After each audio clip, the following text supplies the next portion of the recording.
enregistré, donc je l'enregistre tout de suite. Voilà. Alors, donc on était là-dessus. Donc, intégrale de 1 à m au cube. 1 sur 3 x au cube.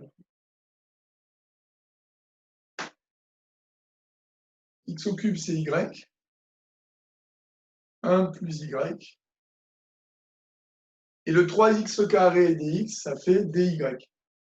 Donc voilà ce que me donne le changement de variable. Je peux éventuellement factoriser par un tiers.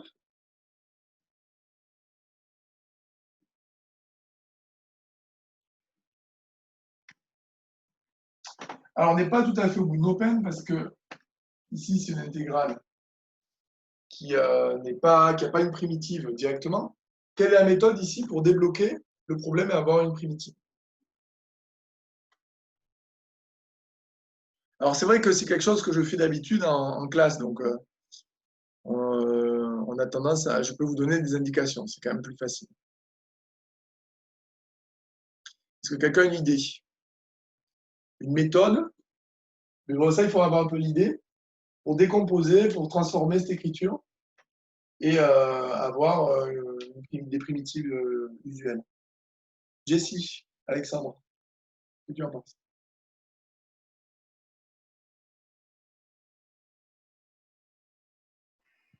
Je réfléchis.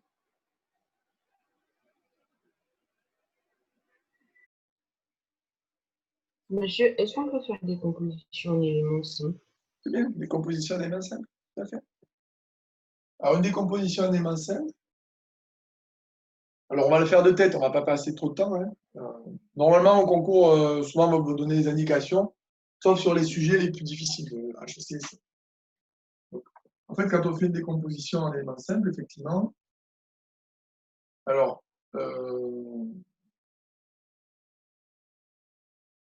1 sur y, moins 1 sur y plus 1. Là, j'ai fait de tête. Quand on croise ici, quand on met sous le même dénominateur, il y a y plus 1 moins y, donc il reste 1 au numérateur, et les dénominateurs se multiplient. Donc on obtient bien ça. Et à partir de là, on peut utiliser des primitives. Là, ce qui est intéressant, c'est que c'est des primitives. La primitive de 1 sur y, c'est quoi?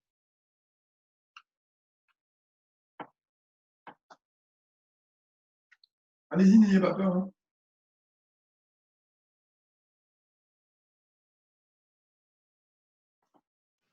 ln de Oui? ln de y absolu. Voilà. Il reste quoi? Il reste effectivement ln de valeur absolue de y moins ln de valeur absolue de y plus 1.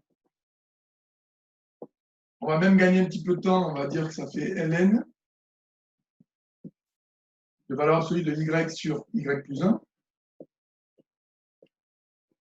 Donc il reste quoi? Il reste un tiers de ln de. Alors je peux enlever les valeurs absolues parce que m étant plus grand que 1, la quantité est positive. Ln de m sur m plus 1 moins ln de. Quand on remplace par 1, ça fait 1 demi.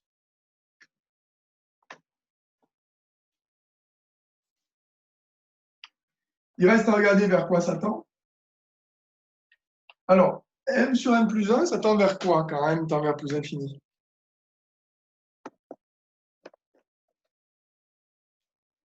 M sur m plus 1.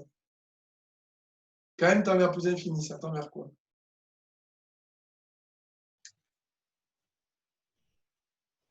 Zéro. Non. Passer au quotient des monomes de plus haut degré. Vu comme ça, c'est une forme indéterminée, mais comme on peut prendre les quotients des monomes de plus haut degré, si vous aviez eu du x, au lieu d'avoir du m, vous avez du x sur x plus 1, ça tend vers C'est 1. pas 0. Non, ça tend vers 1. Ah oui, alors le tout tend vers 0. C'est-à-dire, Oui, oui. oui, alors effectivement, peut-être qu'on ne parlait pas de la même chose. Effectivement, tout ça, ça tend vers 0, puisque m sur m plus 1 tend vers 1. Donc ça tend vers 0. Donc l'intégrale converge.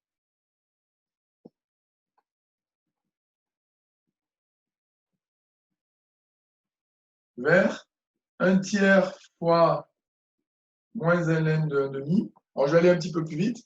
Moins ln de 1,5, ça fait ln de 2. Hein. Et ça fait ln de 1 moins ln de 2. Donc, ça fait 1 tiers ln de 2. Ou ln de 2 sur 3.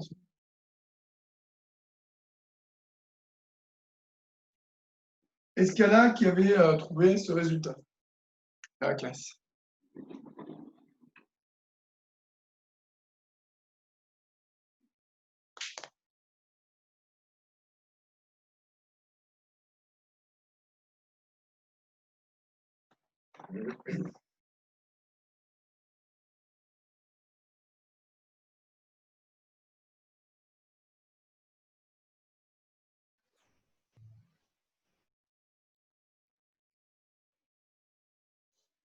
Alors, juste une question avant de continuer. Est-ce que vous voulez que je continue à mettre les vidéos sur YouTube? Oui, moi, oui. Oui? Mm. D'accord. Je ne sais pas où j'ai mis. Ah oui, c'est ça. Ok. Alors, on va continuer. On va continuer avec le dernier exercice du TD. Donc, qui est ici. Suite définie par l'intégrale. Oui? J'ai cru que vous aviez parlé. Alors,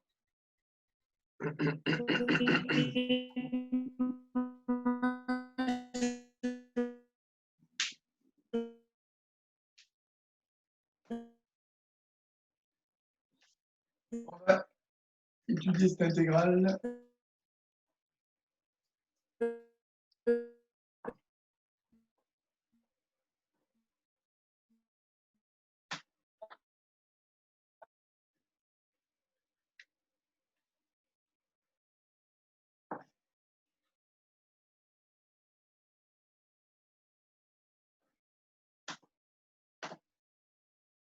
Donc, intégrale de 0 à plus l'infini de x puissance n exponentielle moins x dx. Donc, c'est une suite définie par une intégrale. On doit montrer que l'intégrale converge. Alors là, l'exercice, en fait, il portait sur deux choses. Il portait d'une part sur le fait de montrer que l'intégrale converge, c'est-à-dire que IN a bien une valeur, et ensuite on étudiait la suite IN, c'est-à-dire que IN, pour chacune des valeurs de N, IN va valoir une certaine valeur numérique. Et ensuite, on va essayer de voir vers quoi tend IN quand N tend vers plus infini. Donc là, il faut étudier la convergence de l'intégrale. Donc, soit N, un entier naturel,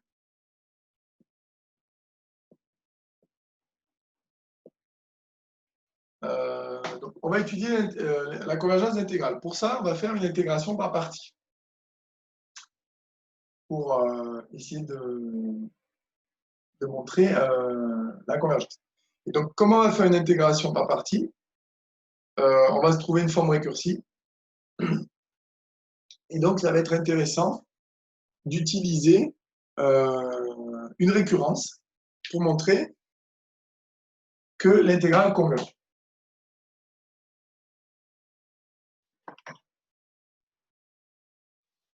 Montrons que la propriété Pn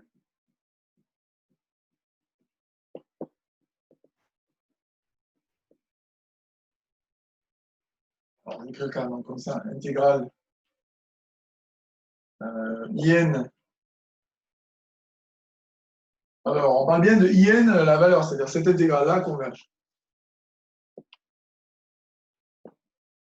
Est vrai pour n entier naturel. Premier point, initialisation. Pour n égale 0.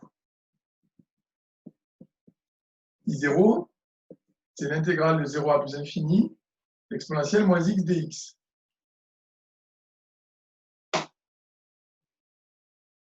Alors, je vais vous montrer, des fois, on pourra aller un petit peu plus vite. Au lieu de se placer sur M de calcul intégral et de ensuite calculer la limite, on peut essayer de tout faire en même temps. On peut dire que c'est la limite d'un grand n tend vers plus infini de l'intégrale de 0 à n exponentielle moins x dx.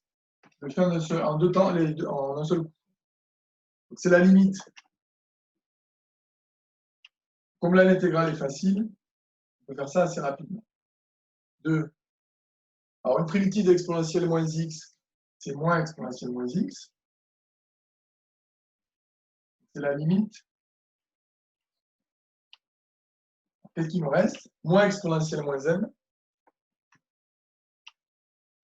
plus exponentielle moins 0. Exponentielle 0, ça fait 1. Quand m tend vers plus l'infini, moins m tend vers moins l'infini, donc l'exponentielle tend vers 0. Donc ça tend vers 1. Donc I0 converge bien, l'intégrale converge bien et vaut 1. Donc ça, c'est, on a fait l'initialisation. On a montré que l'intégrale I0 convergeait. Maintenant, on va faire notre récurrence. On suppose que P est vrai.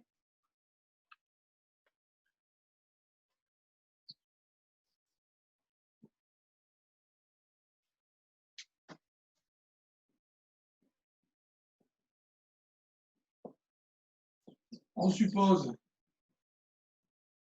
bon, j'écris un peu vite là parce que j'ai pas beaucoup de place. On suppose que cette intégrale converge. Et on va essayer de montrer que IN plus 1 converge aussi. Alors, IN plus 1,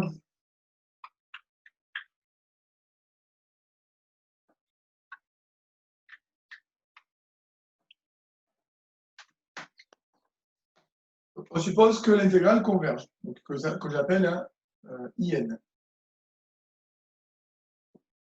Et on va essayer de montrer que IN plus 1 converge.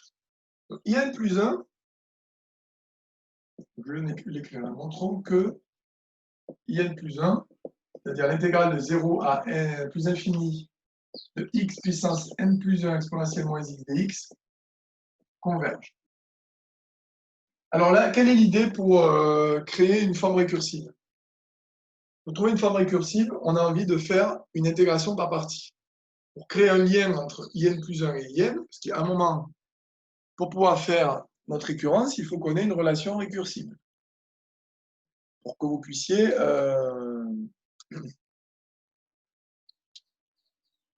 ensuite utiliser l'hypothèse de récurrence. Est-ce que vous voyez bien le tableau? Il n'y a pas trop de reflets? C'est bon ou pas?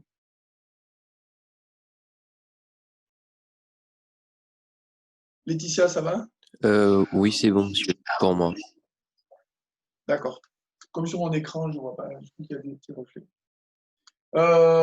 Donc, Le tableau est un peu flou pour moi, monsieur. je vais essayer de baisser un peu le sport. Mieux comme ça?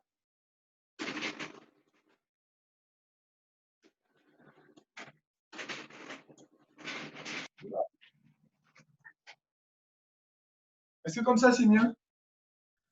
Oui, c'est bon comme ça. Ouais, j'ai baissé la luminosité dans la pièce. Donc, je pense que ça contraste mieux. Alors, donc on va faire une IPP. On va faire une IPP. Donc, on va se placer sur un segment. On va faire notre intégration par partie de manière à trouver une forme récursive et donc pouvoir utiliser l'hypothèse de récurrence. Bon, ça paraît, c'est un petit peu compliqué. Hein. Voilà, donc un peu le processus à suivre. Donc, soit grand M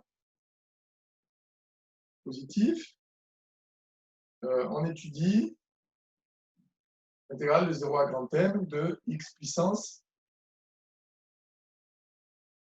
Donc, on pose U de x égale x puissance n plus 1 et v' de x égale exponentielle moins x. Alors, U' de x, c'est n plus 1 x puissance n, et v de x, c'est moins exponentielle moins x.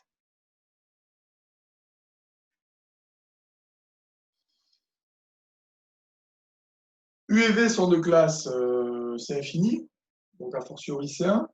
Donc je peux faire mon intégration par partie. Donc que va me dire mon intégration par partie? Elle va me dire que l'intégrale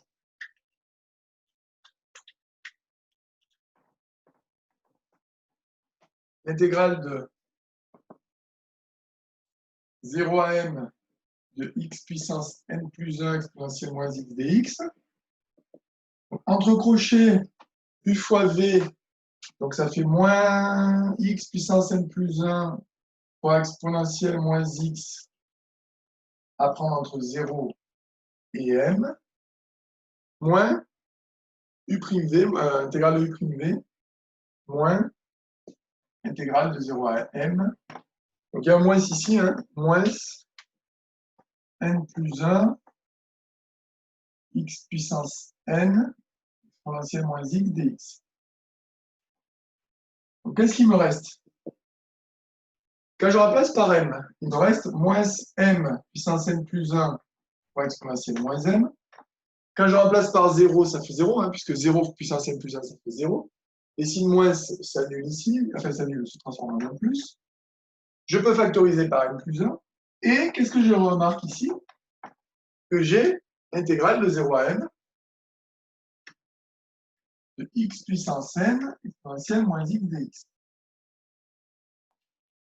Alors, quand je vais faire tendre m vers l'infini,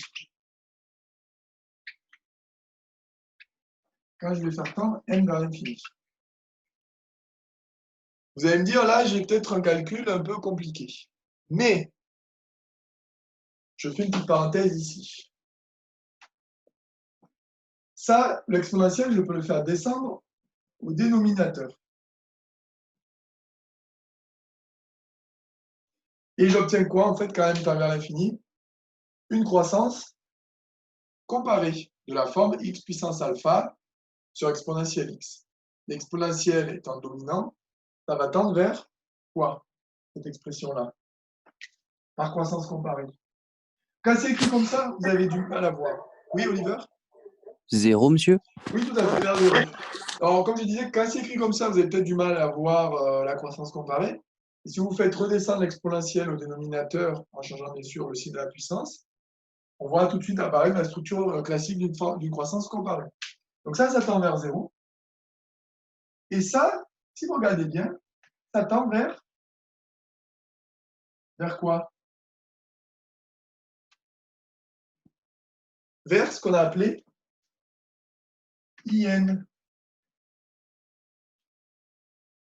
Et c'est là toute la puissance de ce qu'on vient de faire ici, c'est qu'on a une forme récursive.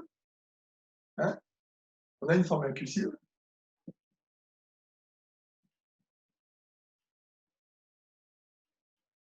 La forme IN plus 1 égale N plus 1 IN. Et comme, pourquoi j'ai le droit d'écrire ça? Je vais rédiger en disant que, comme d'après l'hypothèse de récurrence, l'intégrale IN converge, alors l'intégrale IN plus 1 converge, puisque comme IN converge vers une valeur, c'est multiplié par N plus 1, une constante, N plus 1 converge. Je parle bien de l'intégrale. Donc l'intégrale converge. Donc je termine la récurrence en disant que par récurrence, l'intégrale converge, l'intégrale IN converge. Et on a en même temps récupéré la question 2 qui est terminée, la question 1b, je veux dire, en déduire une relation entre IN plus 1 et UN, la relation là, puis la valeur de IN en fonction de N. Alors, il nous reste à déterminer la valeur de IN en fonction de N. Est-ce que quelqu'un a trouvé la valeur de IN en fonction de N?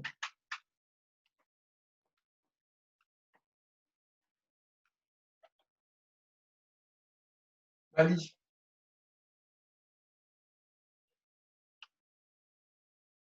Non, je n'ai pas trouvé. Alors, vous n'avez pas, t'as pas trouvé est-ce que quelqu'un a trouvé ce résultat-là?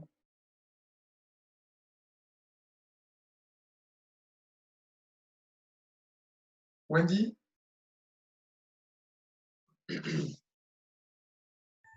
Non, monsieur. Alors, ici, vous avez cette relation récursive maintenant. On travaille sur la suite IN. Donc, IN vaut une certaine valeur. Et en fait, on sait qu'on a cette relation récursive. Et on savait aussi qu'on a I0 qui vaut 1. On l'a montré dans notre récurrence. Alors, si vous avez du mal à voir, vous pouvez expérimenter au bouillon. U0, I0 vaut 1. Que vaut I1 avec cette relation? I1, c'est 0 plus 1, 1 fois I0.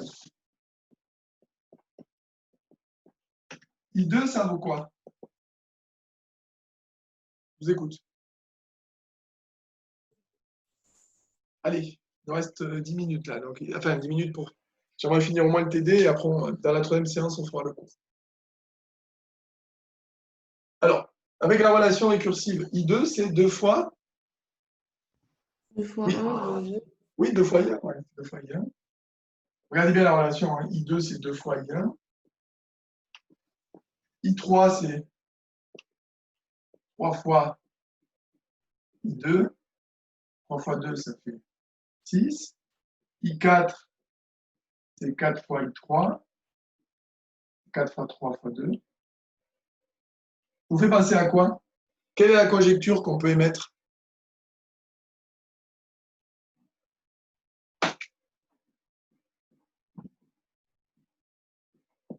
IN vaut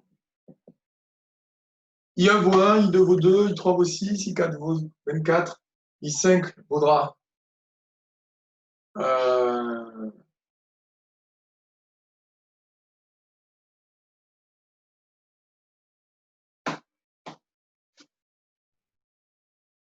6, 24.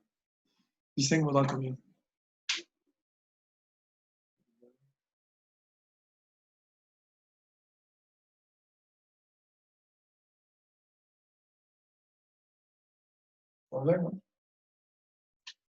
Vous fait penser à quoi?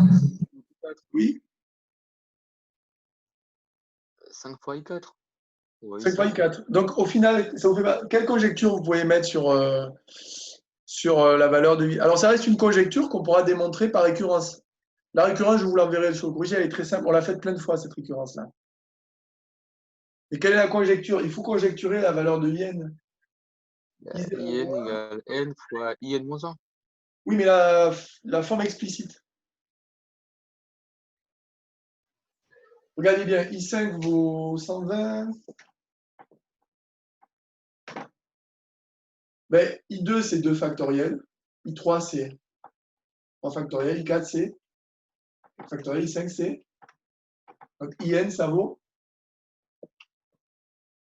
N factoriel.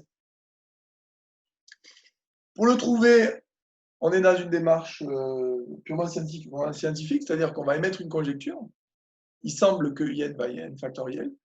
Et ensuite, on le montre par récurrence. Alors, ça se montre très facilement, parce que comme on a cette forme récursive-là, quand IN, par récurrence, quand IN vaut N factoriel, IN plus 1 vaut N plus 1 fois N factoriel, c'est-à-dire N plus 1 factoriel. Et donc, la récurrence se fait très, très rapidement. Donc, on a à calculer, en fait, l'intégrale. L'intégrale, pour chaque valeur de N, elle vaut N factoriel. Donc, maintenant, si on parle de la suite IN, vers quoi elle tend? Alors, c'est la question 2, là. La suite IN est-elle convergente? Pourquoi?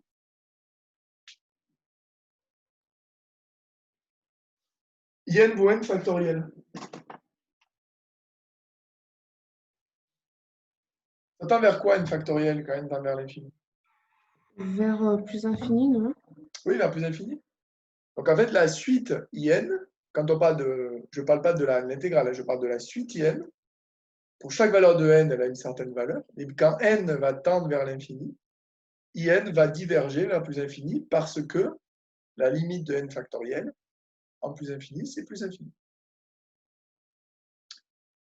Voilà, ce qui est un petit peu délicat dans cet exercice, c'est bien distinguer la convergence de l'intégrale de l'étude de la suite.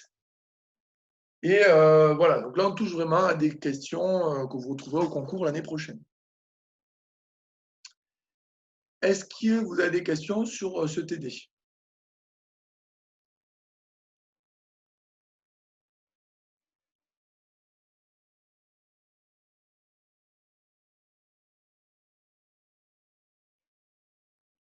Alors, s'il n'y a pas de questions, on va faire une pause de 5 minutes. Et bon, il est 9h21, à 9h30, on se refait une visioconférence sur le cours, donc sur le chapitre 24. On fera du cours Je ferai quelques développements au tableau et puis bien sûr, je vous enverrai le corrigé. Donc à tout à l'heure. Monsieur, Oui, est-ce que vous allez enregistrer la prochaine session pour la mettre sur YouTube? oui, oui. D'accord. Ben, je les ai toutes enregistrées, hein, sauf que là, celle-là, j'avais oublié d'enregistrer le tout début. Et ouais, je les mettrai sur YouTube tout à l'heure. D'accord, merci. Bon, à tout à l'heure.